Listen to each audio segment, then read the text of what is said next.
Vamos a hablar de el Evangelio de San Juan. Dice así, San Juan capítulo 4, verso 1.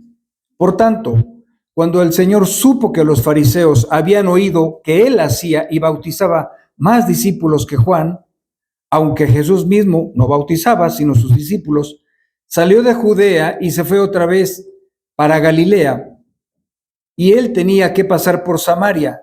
Llegó pues a una ciudad de Samaria llamada Sicar, cerca de la parcela de la tierra que Jacob dio a su hijo José, y allí estaba el pozo de Jacob.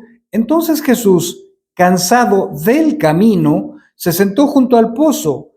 Era cerca del mediodía. Una mujer de Samaria vino a sacar agua, y Jesús le dijo: dame de beber, pues sus discípulos habían ido a la ciudad a comprar alimentos. Entonces la mujer samaritana le dijo: ¿cómo es que tú, siendo judío, me pides de beber a mí, que soy samaritana? Porque los judíos no tienen tratos con los samaritanos. Jesús le responde: si tú conocieras el don de Dios y quién es el que te dice dame de beber, tú le habrías pedido a él y él te hubiera dado agua viva. Ella le dijo: Señor, no tienes con qué sacarla y el pozo es hondo. ¿De dónde pues tienes esa agua viva? ¿Acaso eres tú mayor que nuestro padre Jacob, que nos dio el pozo del cual bebió él mismo y sus hijos y sus ganados? Jesús le responde: todo el que beba de esta agua volverá a tener sed, pero el que beba del agua que yo le daré no tendrá sed jamás, sino que el agua que yo le daré se convertirá en él una fuente de agua que brota para vida eterna. Señor, le dijo la mujer, dame esa agua para que no tenga sed ni venga hasta aquí a sacarla. Jesús le dijo: ve, llama a tu marido y ven acá. No tengo marido, respondió la mujer. Jesús le dijo: bien has dicho, no tengo marido, porque 5 maridos has tenido y el que ahora tienes no es tu marido. En eso has dicho la verdad. La mujer le dijo: Señor, me parece que tú eres profeta. Nuestros padres adoraron en este monte y ustedes dicen que en Jerusalén está el lugar donde se debe adorar. Jesús le dijo: mujer, cree lo que te digo. La hora viene cuando ni en este monte ni en Jerusalén adorarán ustedes al Padre. Ustedes adoran lo que no conocen. Fíjate la respuesta que Jesús le da. Ustedes adoran lo que no conocen. Nosotros adoramos lo que conocemos, porque la salvación viene de los judíos. Pero la hora viene y ahora es cuando los verdaderos adoradores adorarán al Padre en espíritu y en verdad, porque ciertamente a los tales el Padre busca que le adoren. Dios es espíritu y los que le adoran deben adorar en espíritu y en verdad. La mujer le dijo: sé que el Mesías viene, el que es llamado el Cristo. Cuando él venga nos declarará todo. Jesús le dijo: yo soy el que habla contigo. En esto llegaron sus discípulos y se admiraron de que hablara con una mujer, pero ninguno le preguntó: ¿qué tratas de averiguar? O ¿por qué hablas con ella? Entonces la mujer dejó su cántaro, fue a la ciudad y dijo a los hombres: vengan, vean a un hombre que me ha dicho todo lo que yo he hecho. ¿No será este el Cristo? Y salieron de la ciudad y fueron a donde él estaba. Mientras tanto, los discípulos le rogaban: Rabí, come. Pero él les dijo: yo tengo para comer una comida que ustedes no saben. Entonces los discípulos se decían entre sí: ¿le habría traído alguien de comer? Voy a leer hasta aquí nada más.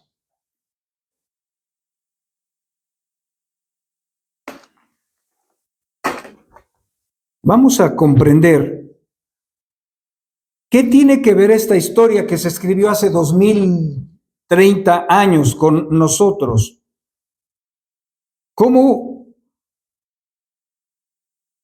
funciona la escritura? Porque muchas personas le dan la interpretación que les gusta, que les acomode a través de la cultura, ¿verdad? A través de las emociones.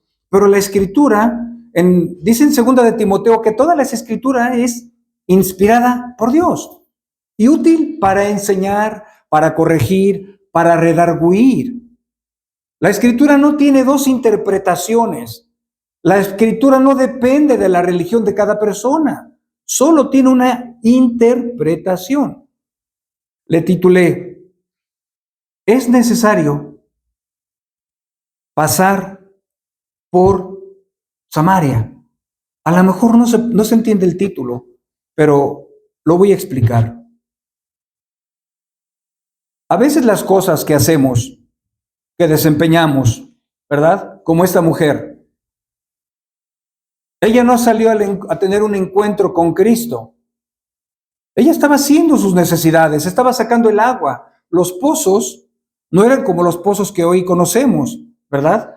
Antes tenías que arrojar una cueta, una cuerda y empezar a extraer el agua. Era muy pesado. Y más cuando había camellos. Imagínate darle de beber a 20 o 30 camellos. Era una tarea muy difícil, aparte con el calor del desierto, altas temperaturas. Por eso ella le dijo a Jesús, qué bueno, me vas a ayudar, ya no voy a tener que hacer todo ese esfuerzo. Y Jesús fue muy paciente porque ella no entendía que Jesús la quería llevar a un plano espiritual. Ella estaba hablando de cosas materiales, no entendía. Y a veces desempeñamos actividades, nos sentimos vacíos, como que algo hace falta, pero no sabes qué. Ella pensó en el esfuerzo que se ahorraría cuando Cristo le dijo, yo te voy a dar agua viva, ya no tienes que venir al pozo a sacarla. Ella dijo, uff, qué bueno, es muy pesado, ¿no? El sol, el esfuerzo, el caminar hasta acá, pero va a valer la pena si ya no voy a volver a tener sed. Me voy a ahorrar todo ese trabajo. Sería fabuloso, ¿verdad? Ella se sentía cómoda con su estilo de vida. De hecho, fíjate que cómo esta historicidad o esta historia, después de 2025 años, se trata de nosotros, aunque no hay un judío aquí, cómo esta historia se trata de nosotros. Y nos va a dar una enseñanza muy grande y profunda. Esta mujer tenía una fe. Esta mujer tenía un conocimiento básico. Porque dijo, cuando venga el Cristo, nos va a revelar todas las cosas para que las entendamos. Pero realmente ella no estaba entendiendo. Si te das cuenta, cómo Juan presenta a Jesús, no como un profeta, no solo como un Mesías, no solo como un sacerdote, no solo como un carpintero. Juan, cuando inicia su libro, está demostrando la deidad de Cristo. Esa unión hipostática 100% hombre, ¿por qué? ¿Por qué hombre? Si fuera solo Dios, no estaría cansado. No tendría sed. En otros pasajes que vamos a ver más adelante, él estaba cansado y se sentó, ¿verdad? Él tenía sed. Ahí comprobamos que era un hombre.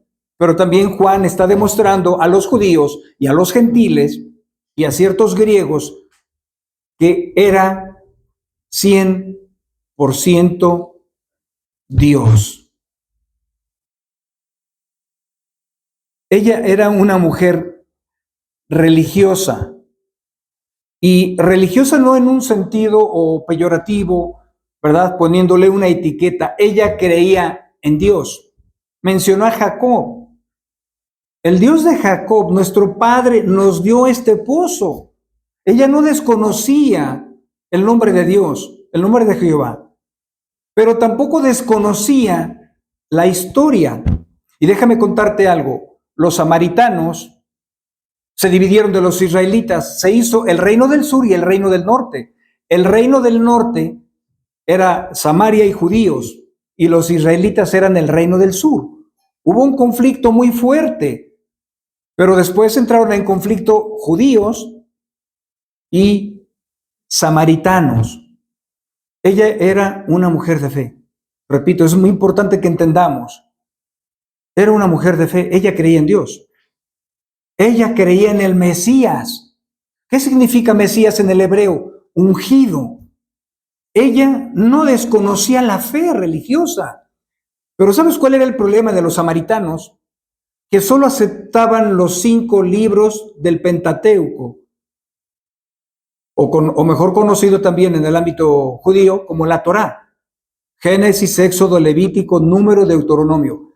Fuera de esos libros no aceptaban salmos, no aceptaban libros de los profetas. Entonces su conocimiento era muy estrecho, era muy limitado, pero aún ella sabía, dentro de esos 5 libros, que había un ungido, que Dios iba a enviar a un Salvador para liberar al pueblo, y ella tenía la esperanza que iba a venir ese Salvador.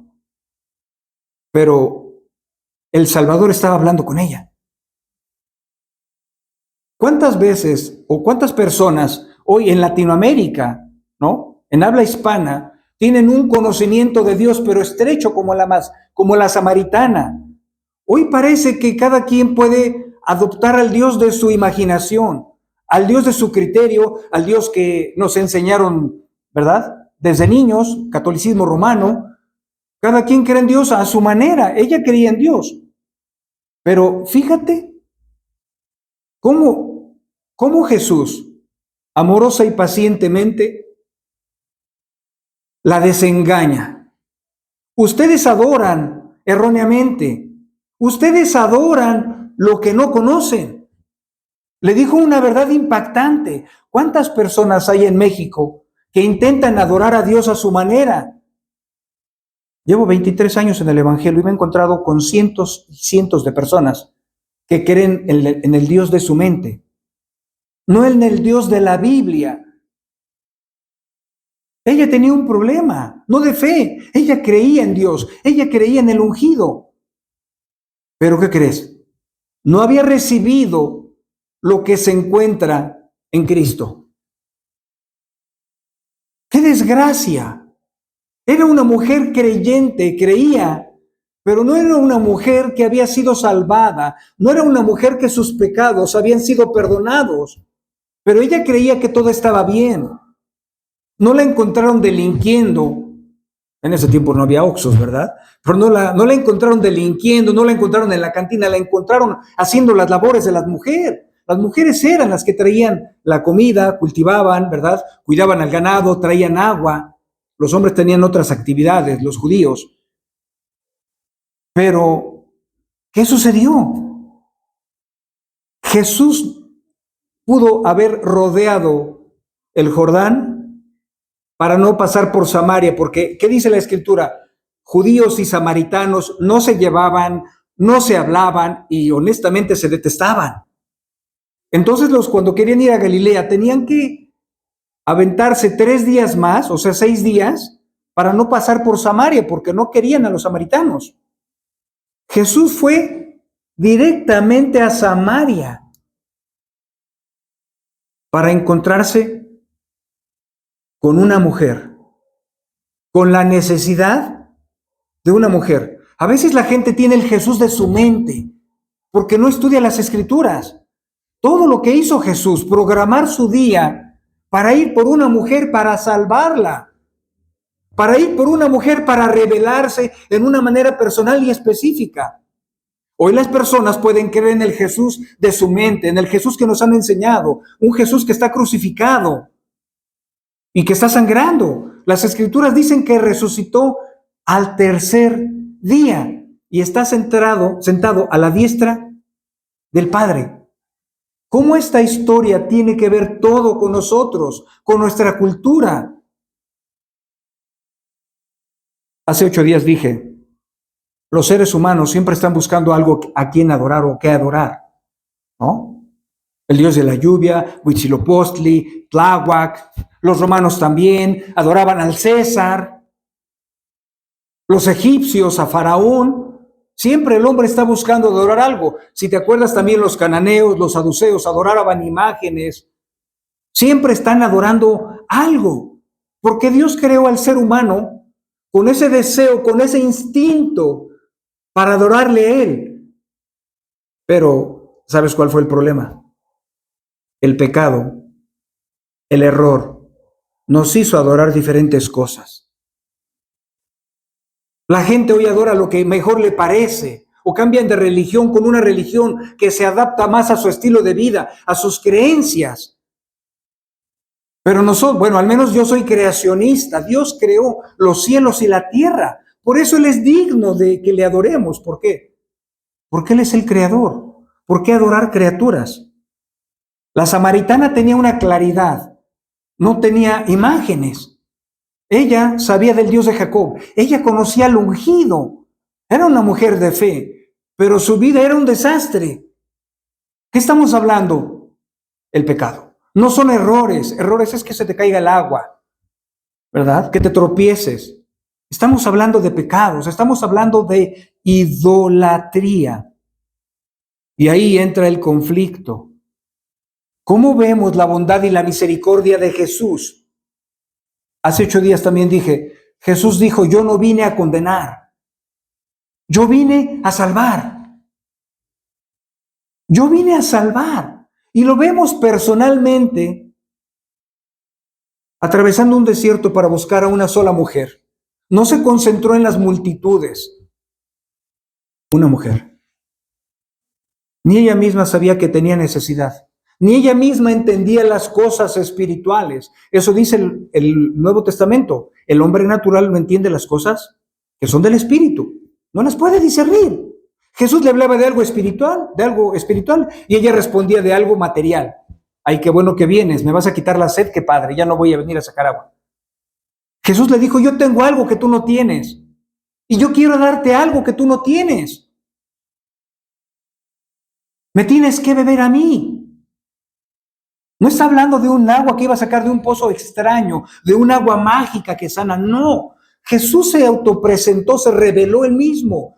En Juan 14:6 dice, yo soy el agua de vida. Por eso las personas están secas. Por eso hay sequía en los corazones. Porque no tienen esta agua que Jesús quiere otorgar. A veces pensamos que las personas o las cosas materiales llenarán el vacío, la insatisfacción. Me decía una hermana que tengo en la carne, es que esta religión se acomoda más a lo que estoy descubriendo, se acomoda más a mi criterio, creo que es más razonable. Y sigue errando. No es lo que necesitamos. Jesús dice, no importa lo que hagas, siempre volverás a tener sed, siempre volverás a tener una necesidad, siempre vas a estar insatisfecho. ¿Qué fue lo que le dijo a la samaritana? Solo yo, no habló de religiones, solo yo te puedo saciar, solo yo tengo palabras de vida eterna. El propósito del Evangelio de Juan fue escrito para que creamos que Jesús es el Cristo, ese es el Cristo.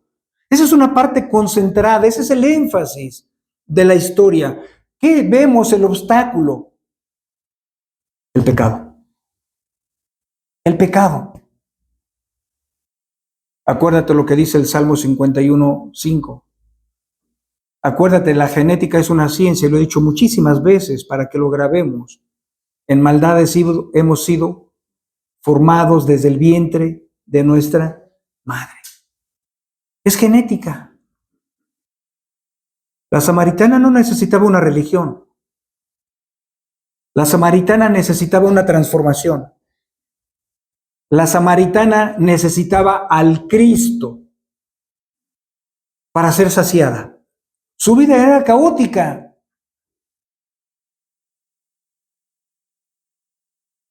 La salvación es la obra soberana de Dios.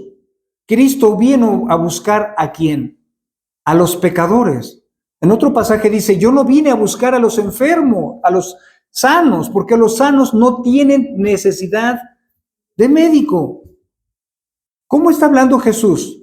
¿En una manera literal o en sentido figurado? Le habla al pecado enfermedad para que comprendamos algo. Se llama parábola.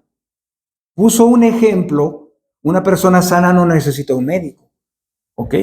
En Romanos 3 dice que no hay justo ni aún uno. En Romanos 3, pasando del 10, dice, no hay quien entienda, no hay quien busque a Dios. ¿Cómo vemos? Eso es una doctrina de la elección. La samaritana no fue a buscar una transformación. Jesús tuvo que acercarse a su vida. Las personas que hemos sido perdonados en Cristo, no es porque nosotros hayamos iniciado esa búsqueda, es porque Él nos buscó. Él ofreció darnos lo que la religión no puede y no tiene: vida eterna, agua viva. ¿Cuántas personas, aunque tengan una religión diferente, siguen siendo infelices? Hay una insatisfacción, hay un desorden. Hoy, acuérdense, nos inyectaron el catolicismo romano del primer siglo, las obras, ¿no? Se trata del hombre.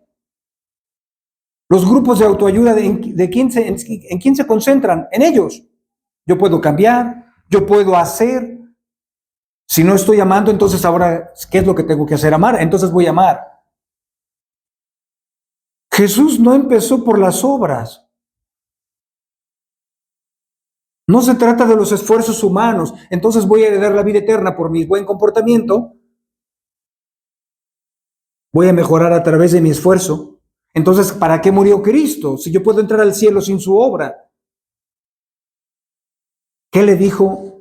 Algo revelador, muy importante y trascendental.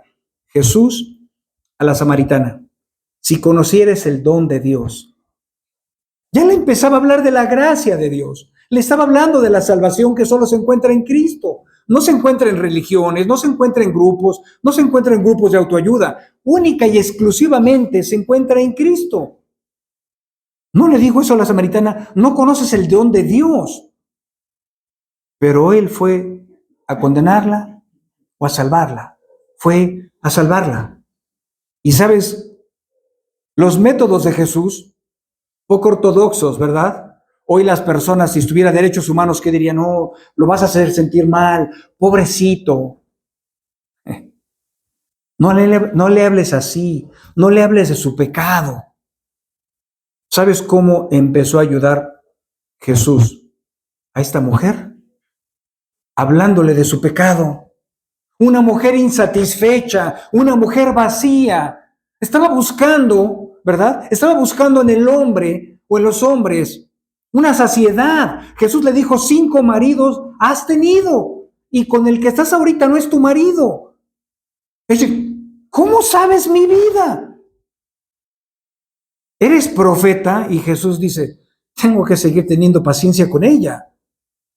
Soy un Dios encarnado. 5 maridos has tenido una vida activa sexualmente, disoluta. Has de pensar que si tuvieras otro marido, tu vida iba a ser mejor, tu vida iba a ser diferente, pero ibas a seguir siendo infeliz. ¿Por qué cambió de maridos? Porque dijo: bueno, el primero no me llevé bien, con el segundo no funcionaba, con el tercero me di cuenta que no era para mí, con el cuarto me di cuenta que nuestros intereses eran diferentes, y empezó a cambiar de maridos.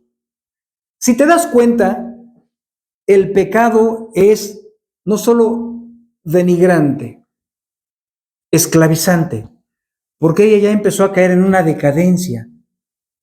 Antes por lo menos se casaba, pero ya con el que vivía ya no era su marido, y eso era muy grave para los judíos.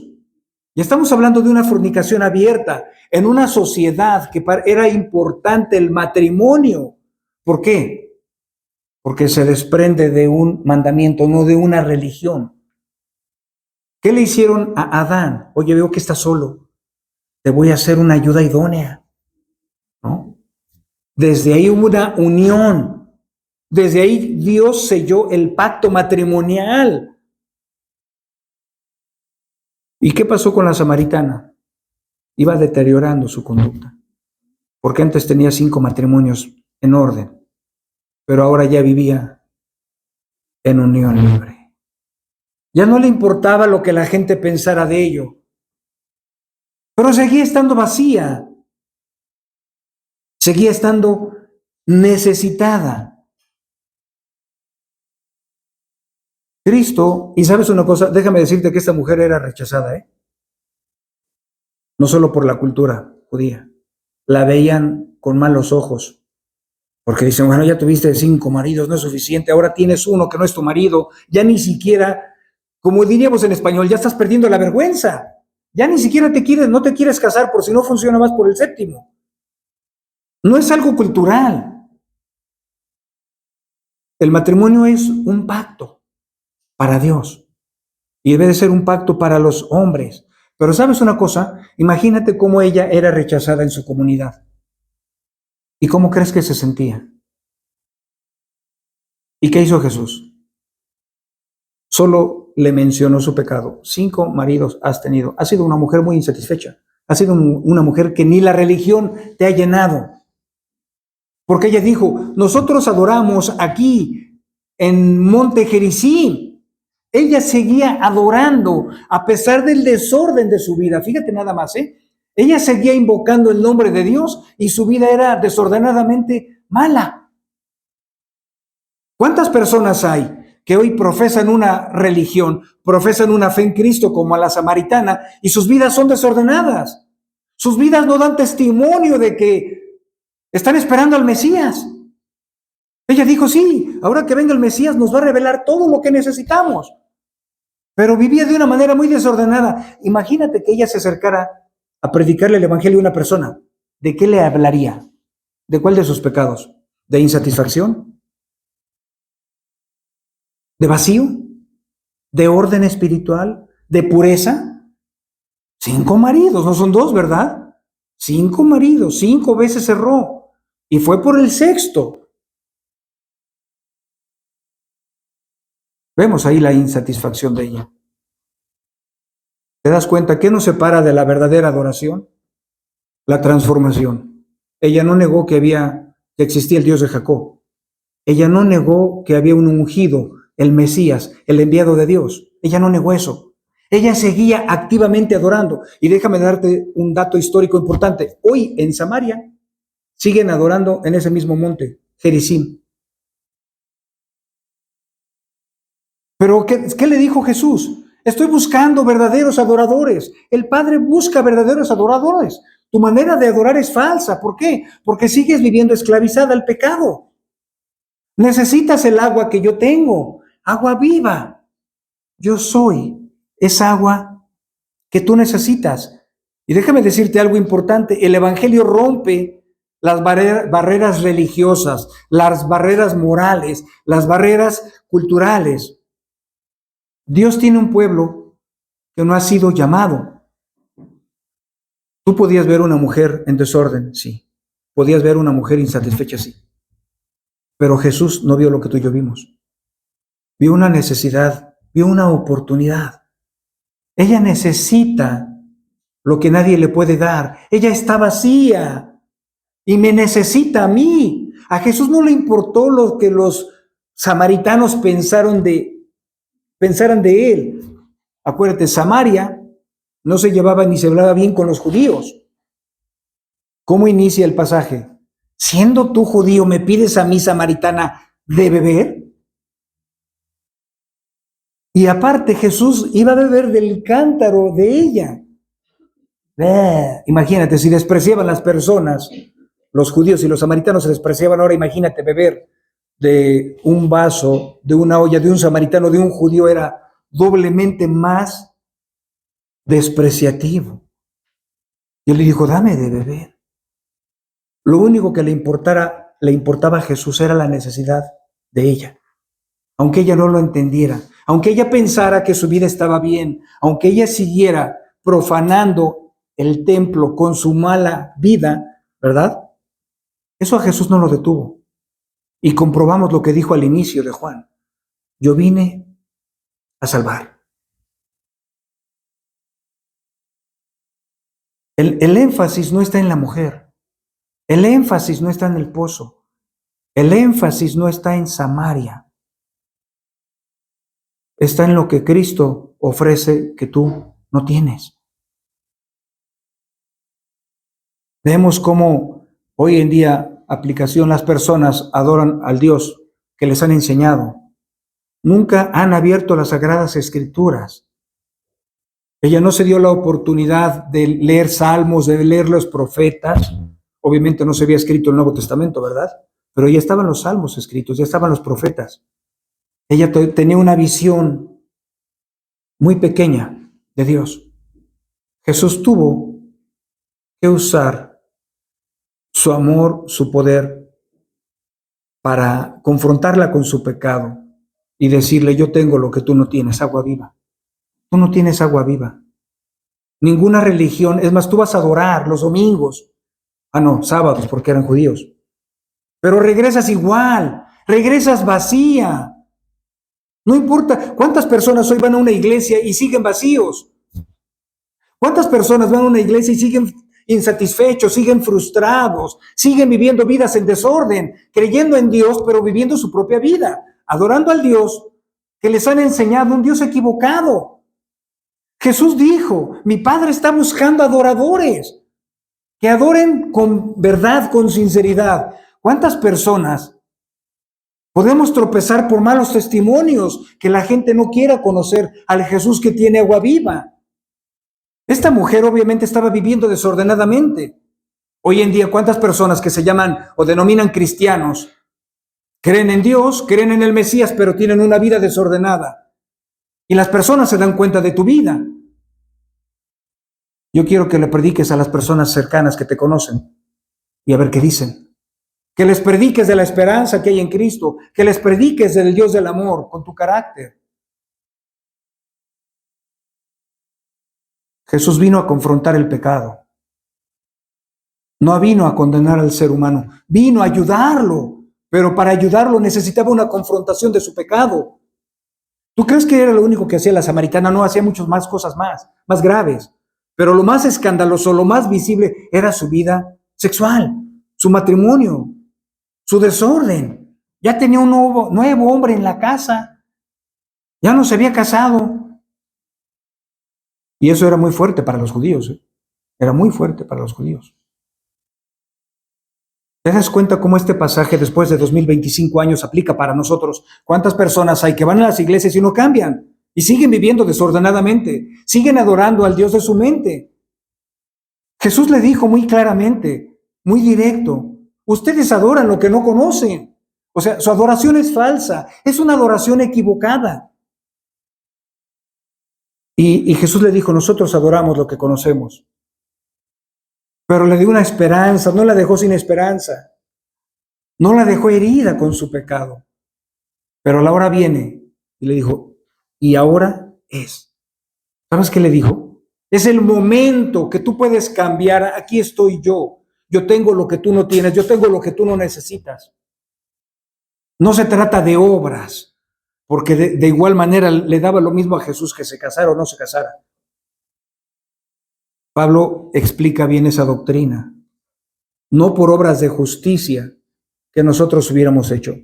Siempre las personas, los grupos están buscando cómo cambiar su vida, cómo cambiar pecados, cómo moralizarse más, ser más educados.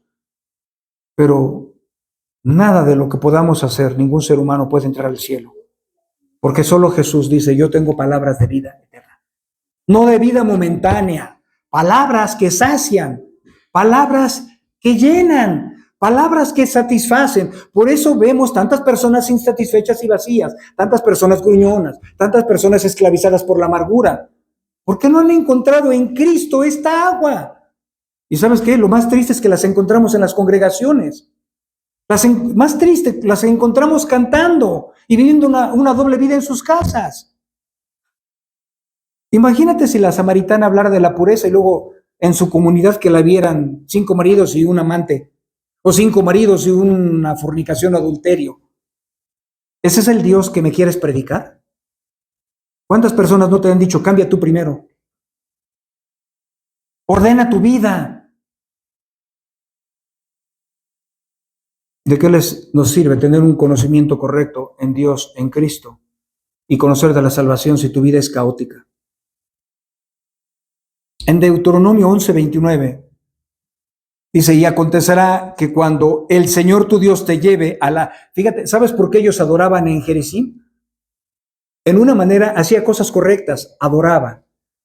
2, se congregaba los sábados.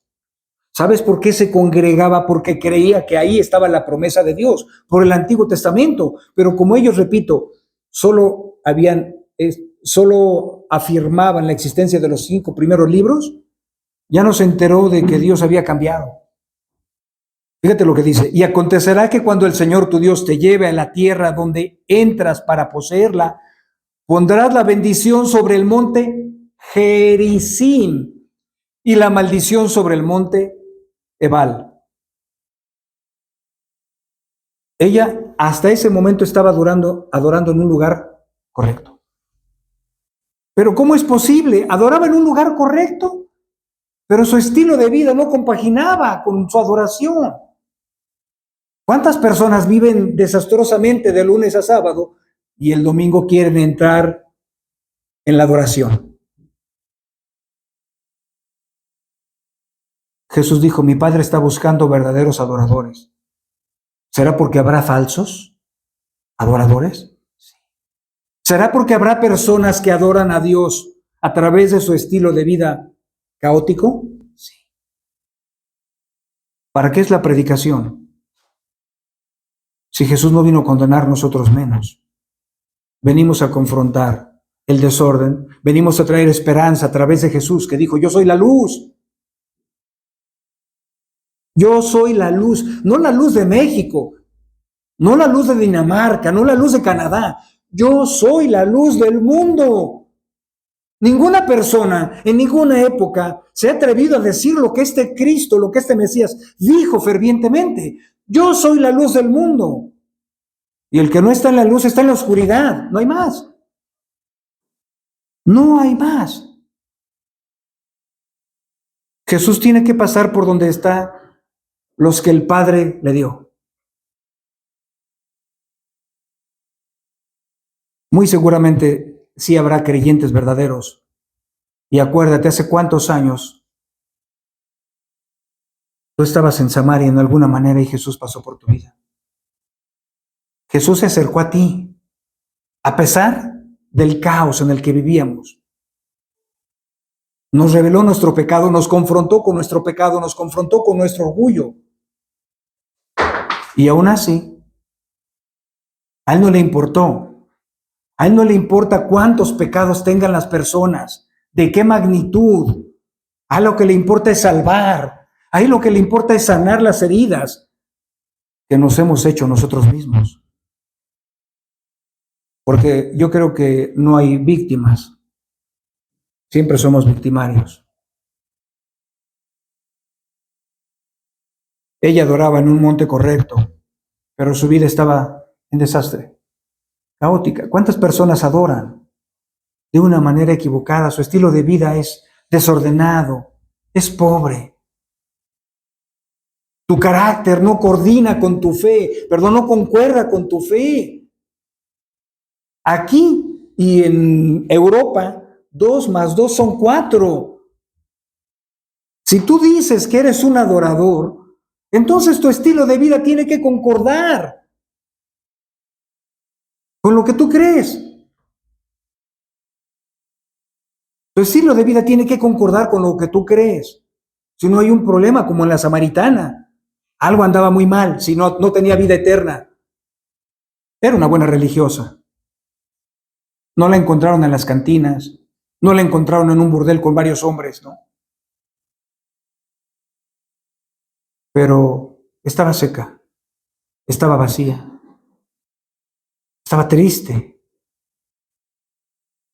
Hasta que Jesús se acercó a su vida. El testimonio, cuando Dios salva a personas, hay un cambio profundo, no intermitente. Hoy en 3 días me siento bien y voy a ser muy amoroso, pero el 4.º día ya voy a ser muy gruñón, y al 5.º y el 6.º día voy a estar así gruñón, y al 7.º día, no, tienes un problema, un desorden. Saben de Jesús para sus vidas, pero siguen en caos. Necesitas un encuentro verdadero con Jesús. El pecado de la samaritana iba en aumento. Yo te pregunto, ¿el tuyo también? Se casó 5 veces y después comenzó una unión libre, que no entiendo. ¿Unión? Libre, ¿cómo? ¿Unión? Libre. Fíjate lo que dice Hebreos 13:14. Acuérdate que Hebreos se escribió en las cumbres de Qumran. Importante ese dato. Sea el matrimonio honroso en todos. No dicen algunos, no dicen los judíos, no dicen los belgas, no dicen los americanos. Dios demanda matrimonio, no uniones libres. Y el hecho matrimonial sin mancilla, que no permite el adulterio, no permite la fornicación en esa unión, porque es una verdadera unión, es un pacto, porque a los inmorales, ¿ya leíste sí Hebreos 13:4? ¿Pueden ir a Hebreos 13:4? Mari, ¿me haces un favor, por favor? ¿Pasas mi termo? Por favor. Nada más agáchate para la cámara. Sí, está aquí afuera, perdón. Hebreos 13:4, por favor. ¿Ya lo encontraron? Para que lo vean con sus ojos y no digan, no, el hermano está inventando algo. No estoy inventando nada. Estoy citando las Sagradas Escrituras. Dice Hebreos 13:4. Sea el matrimonio honroso en todos y el hecho matrimonial sin mancilla. Pero no termina ahí. Porque a los inmorales y a los adúlteros juzgará Dios. Creo que está perdido, hermano.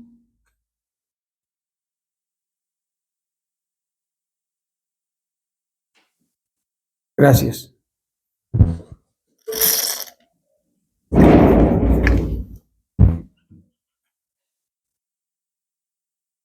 Esto no lo escribió la religión que me gusta, que me conviene. Esto es palabra de Dios. Los inmorales y a los adúlteros juzgará Dios. ¿Qué es eso? Relaciones sexuales de soltero con soltero se llama fornicación. O relaciones sexuales de un soltero con un casado se llama adulterio. Y hay una inmoralidad. ¿Y qué dice la Biblia? A esos juzgará Dios. Primera de Pedro 3:15. Vamos a ver un contraste impresionante. Lo que sí demanda Dios. Las personas que viven así es porque verdaderamente han sido cambiadas. Dice, sino santificad a Cristo como Señor, Primera de Pedro 3:15, como Señor en vuestros corazones, estando siempre preparados para presentar defensa ante todo el que os demande razón de la esperanza que hay en vosotros. Pero, fíjate cómo dice, pero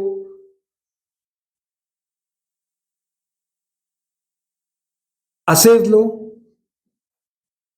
con mansedumbre. Eso es lo primero que se me pasó a decirles.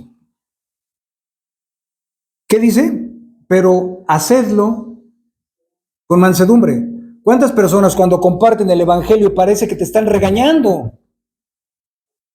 ¿Cuántas personas cuando te comparten el evangelio te están enviando al infierno? Eso no es el evangelio. Ese es el Dios de tu mente. Jesús llegó con paciencia y doctrina a amar a la samaritana. No le atravesó la espada y la dejó desolada. Pero hacerlo con mansedumbre y reverencia. Yo te pregunto, hermano, ¿así te predicaron el evangelio? ¿Así te condenaron? ¿Alguien te mandó al infierno? Porque ese no es el evangelio.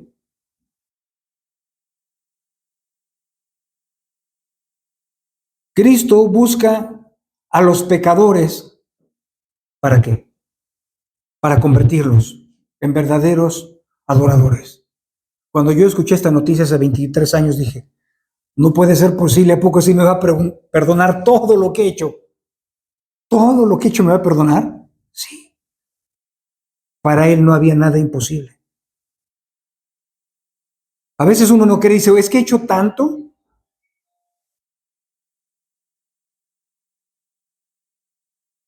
A veces parece que no es posible. Las personas se sienten víctimas. No, no hay víctimas. Porque no hay una sola persona que no haya transgredido los 10 mandamientos de Dios. Dice en Romanos 3, la paga del pecado es muerte eterna. Ese es un decreto divino, no de alguna religión. Está en las Sagradas Escrituras. Pero también Cristo vino a salvar. Ya no depende de Él, Si tú respondes, la samaritana no entendía nada, a pesar de que iba a congregarse los sábados, no entendía nada de las cosas espirituales, pero ella iba, ella asistía. Yo te voy a dar agua de vida eterna. Nadie tiene esa agua, solo yo tengo esa agua.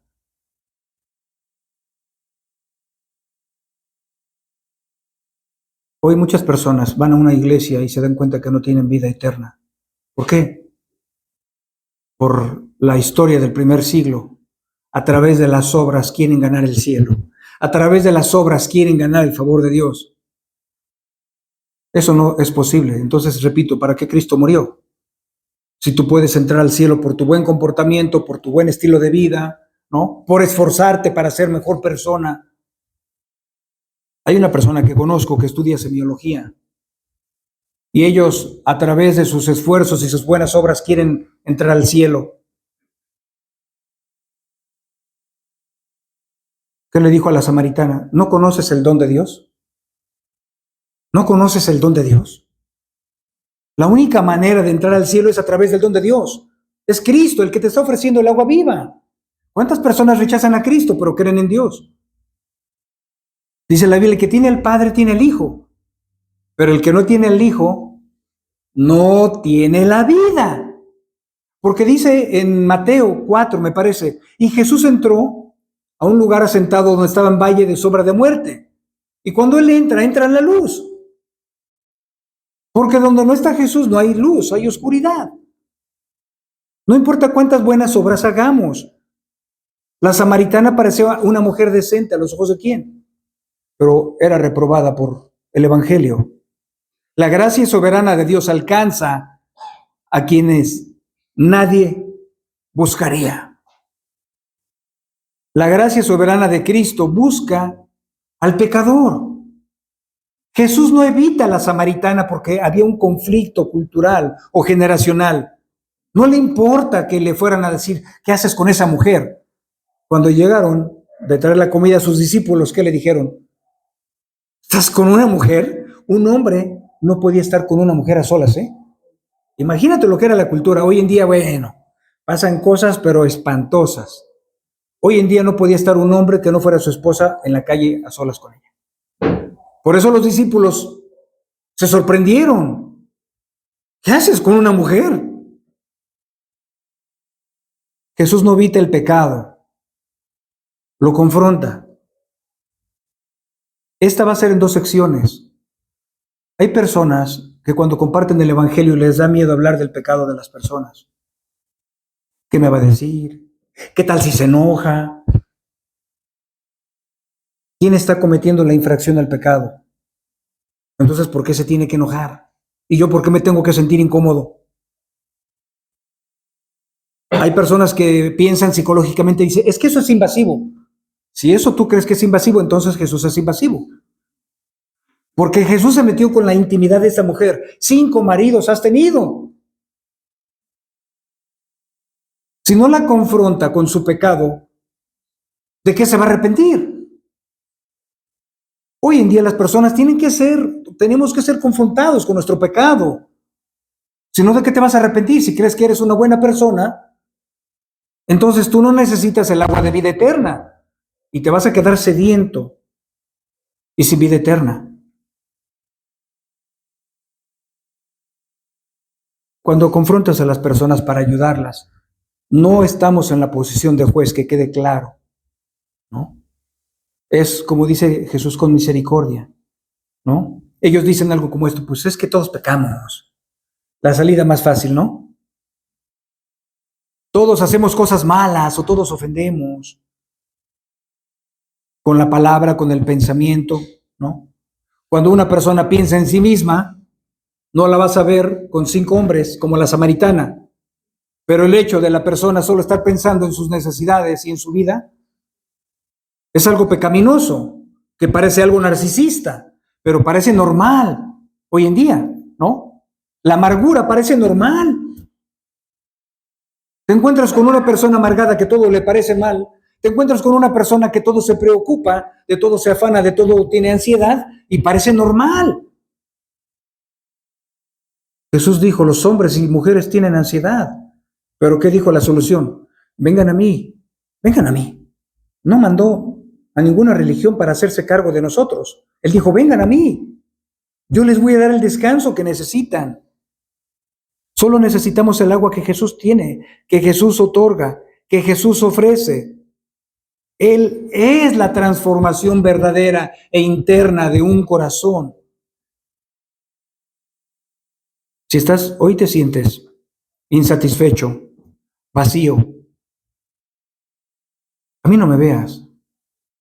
Es porque Jesús está usando su palabra para hablarnos. Así como usó a los apóstoles, así como ha usado a millones de personas para representarlo, hablar del Evangelio, traer una esperanza a las personas, es porque Él te está ofreciendo esa agua viva. Y que no te importe lo que los demás piensen. Si los demás quieren seguir secos y vacíos, ellos tomarán esa decisión. Yo un día tomé una decisión, no me importó lo que mis amigos pensaran. La salvación comienza con Dios, no con tu decisión. La salvación comienza con Dios, no con el hombre. Ella no hizo nada para recibir el regalo más hermoso y más grande. Ella no buscaba a Dios. Era una mujer religiosa, con un conocimiento, pero su vida no había sido transformada. Y Jesús vio esa insatisfacción, esa miseria. ¿Y qué hizo? ¿No la condenó? Le ofreció. ¿Qué le ofreció? ¿El judaísmo? No. ¿Qué le ofreció? ¿El gnosticismo? No. ¿Qué le ofreció como los griegos que buscan el conocimiento? No. Él se ofreció a sí mismo. La única manera de que tú seas saciada, transformada, perdonada y tengas vida eterna soy yo. Y yo te voy a dar el agua que tú no tienes y nadie tiene. No son las personas iluminadas. Ellas están igual de vacíos que nosotros. Es Jesús la única luz del mundo. Es Jesús la única luz del mundo. No hay más. Eso enseñan las Escrituras.